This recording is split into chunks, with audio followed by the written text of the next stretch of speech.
ये तस्वीरें मंदसौर की हैं, जहां पर कांग्रेस के कार्यकर्ता सड़क पर उतरे हुए हैं और पुलिस पानी की बौछार से उन्हें रोकने की कोशिश कर रही है। कांग्रेस के ये कार्यकर्ता राज्यसभा प्रत्याशी मीनाक्षी नटराजन का नामांकन निरस्त होने का विरोध करने के लिए उतरे थे। ये लोग चुनाव आयोग का पुतला जलाने की कोशिश कर रहे थे, लेकिन पुलिस भी पहले से मुस्तैद थी। गांधी चौराहे से बालाजी मंदिर के बीच भारी बैरिकेडिंग कर रास्ता रोक दिया गया। जैसे ही रैली यहां पहुंची, माहौल तनावपूर्ण हो गया। कार्यकर्ताओं ने बैरिकेड्स तोड़कर आगे बढ़ने की कोशिश की तो पुलिस के साथ उनकी तीखी धक्का मुक्की शुरू हो गई। कई आक्रोशित कार्यकर्ता बैरिकेड्स के ऊपर चढ़ गए और बीजेपी सरकार के खिलाफ जमकर नारेबाजी करने लगे। पुलिस ने प्रदर्शनकारियों को समझाने की कोशिश की, लेकिन जब वे नहीं माने तो पुलिस ने फायर ब्रिगेड की मदद से पानी की तेज बौछारें छोड़ना शुरू कर दिया। हालांकि तेज पानी की बौछारों के बीच भी कांग्रेस कार्यकर्ता पीछे हटने को तैयार नहीं हुए और सड़क पर ही धरने पर बैठ गए। इसके बाद स्थिति को नियंत्रण करने के लिए पुलिस को हल्का बल प्रयोग करना पड़ गया। पुलिस ने लाठीचार्ज कर प्रदर्शनकारियों को तितर-बितर किया। करीब 1 घंटे तक चले इस हंगामे में कई कांग्रेस कार्यकर्ता मामूली रूप से घायल हुए हैं। सुरक्षा के मद्देनजर इलाके में 5 से 6 थानों का पुलिस बल तैनात किया गया है। इस पूरी घटना के बाद कांग्रेस ने बीजेपी सरकार और प्रशासन पर गंभीर आरोप लगाए हैं। कांग्रेस नेताओं का आरोप है कि कार्यकर्ता शांत और गांधीवादी तरीके से विरोध जता रहे थे, लेकिन पुलिस ने बीजेपी के इशारे पर बर्बरता दिखाई है।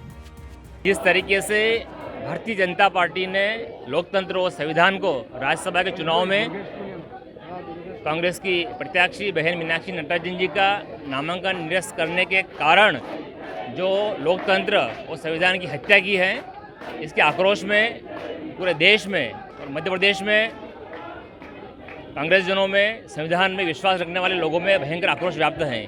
आज इस आक्रोश की अभिव्यक्ति व्यक्त करने के लिए यूथ कांग्रेस और एनएसयूआई ने संयुक्त रूप से मिलकर भारतीय जनता पार्टी कार्यालय को घेराव करने पहुँचे और निश्चित तौर से जो देश में जो लोकतंत्र और संविधान की जो आस्था लोगों में होना चाहिए, लेकिन बड़े दुख की बात है कि भारतीय जनता पार्टी पूरी तरह से संविधान विरोधी है, लोकतंत्र विरोधी है और जिस तरीके से नामांकन निरस्त किया है, इसको लेकर लोगों में भयंकर आक्रोश व्याप्त है। और कहीं न कहीं भारतीय जनता पार्टी ये जो संविधान विरोधी दल है, पार्टी है, इसकी विचारधारा हमेशा से संविधान विरोधी रही है और संविधान को मिटाने का काम इन लोगों ने किया है। आज यूथ कांग्रेस के साथियों ने यहाँ पे जमकर अपने आक्रोश की अभिव्यक्ति की है। दूसरी तरफ पुलिस का कहना है कि इस प्रदर्शन के लिए कोई अनुमति नहीं ली गई थी और कानून व्यवस्था बनाए रखने के लिए कदम उठाना जरूरी था। पुलिस ने मौके से करीब 10 से 12 कांग्रेस नेताओं को हिरासत में लिया है। पुलिस आगे की कानूनी कार्रवाई करने में जुटी हुई है। का जो नामांकन पर्चा रद्द चुनाव आयोग के द्वारा कर दिया गया है, उसके समर्थन में और चुनाव आयोग के विरोध स्वरूप बिना अनुमति के एक विरोध प्रदर्शन बीजेपी कार्यालय के घेराव का था, जो पूरी तरह से अवैध था। इस जुलूस को हम लोगों ने गांधी चौराहे से और बड़े बालाजी मंदिर के बीच में अरिहंत बेग के पास में रोका। इनको वापस जाने की समझाई दी गई। नहीं मानने पर इनके ऊपर पानी की बौछार का प्रयोग किया गया और वो भी नहीं माने तो फिर इनके कुछ नेताओं को हम लोगों ने तत्काल प्रिवेंटिव एक्शन में गिरफ्तार किया है। इस तरह से इनका ये जो विरोध और पुतला दहन का कार्यक्रम था, ये पूरी तरह से विफल कर दिया गया।